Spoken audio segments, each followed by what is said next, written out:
बाळासाहेब सगळ्यात वंचिताचा विचार करतायत आणि म्हणून तो आमचा नेता आहे एवढं त्या प्रसंगी बोलतो आणि थांबतो. जय भीम जय मल्हार.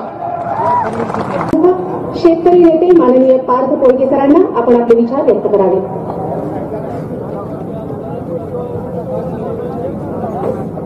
सम्यक विद्यार्थी आंदोलन सदस्य नोंदणी अभियान स्टेजच्या डाव्या बाजूला चालू आहे. ज्यांना शेतकरी नेते माननीय पार्थ कोळकेकरांना आपण आपले विचार व्यक्त करावे.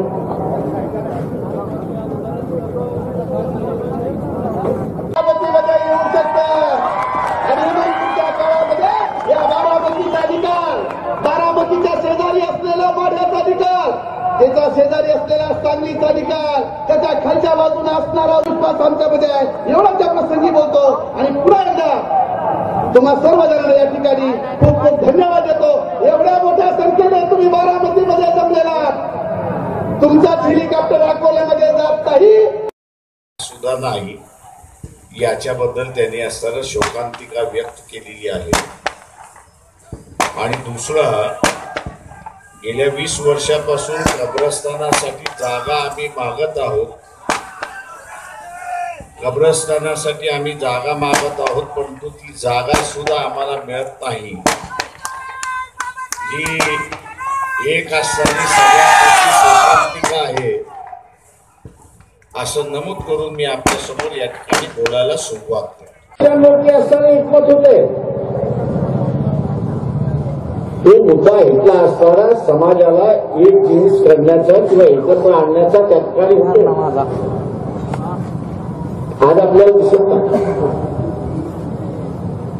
प्रत्येक जण इथला असताना लचके तोडायला निघाला. आता असताना जातीची सत्ता संपली आणि कुटुंबाची सत्ता या ठिकाणी सुरुवात झाली. हा लोकशाहीचा सगळ्यात मोठा धोका आहे.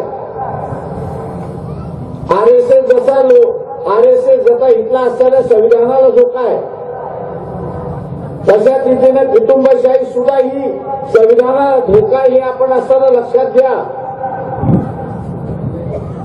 म्हणून जेवढ्यात मोठ्या ताकदीने आपण असताना आरएसएसला विरोध करतो, तेवढ्याच ताकदीने आपण इथला असताना कुटुंबशाहीला सुद्धा विरोध केला पाहिजे. हे आपण ठिणगा त्या ठिकाणी बांधली पाहिजे. पण किती कारखाने, साखर कारखाने इथले असणारे सहकारी तत्वावरती यशवंतराव चव्हाणांनी सुरुवात केली, त्याच्या मातीत आपण केलं की नाही, आणि खासगी कारखाने त्या ठिकाणी सुरुवात. सहकार्यांमध्ये मस्तावलेल्यांना मी असताना सांगतो की जर यशवंतराव चव्हाणाने सहकार्याची चळवळ चालू केली नसती तर आपण मस्तावले सुद्धा झाला नसतात हे असताना लक्षात घ्या. स्वतःचं पोट भरलं म्हणजे इतरांचं पोट भरलं असं म्हणणारे जे आहेत त्यांनी एक लक्षात घ्यावं की गरिबी इथली असणारी अजूनही थांबली. आणि सत्ता का मागतो? आम्ही पुन्हा असताना म्हणतोय यशवंतराव चव्हाणांचं वैभव, वसंतदादा पाटलांचं जे वैभव आहे ते पुन्हा महाराष्ट्रामध्ये आम्हाला सुरुवात करायचं आहे. आणि ते सुरुवात करण्यासाठी नवनाथ पडळकर बारामती लोकसभा मतदारसंघातले उमेदवार आहेत, त्यांच्या पाठीशी आपण उभे राहाल, त्यांना निवडून द्याल,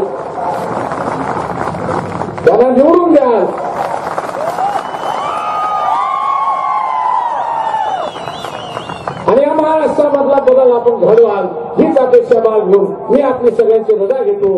जय भीम.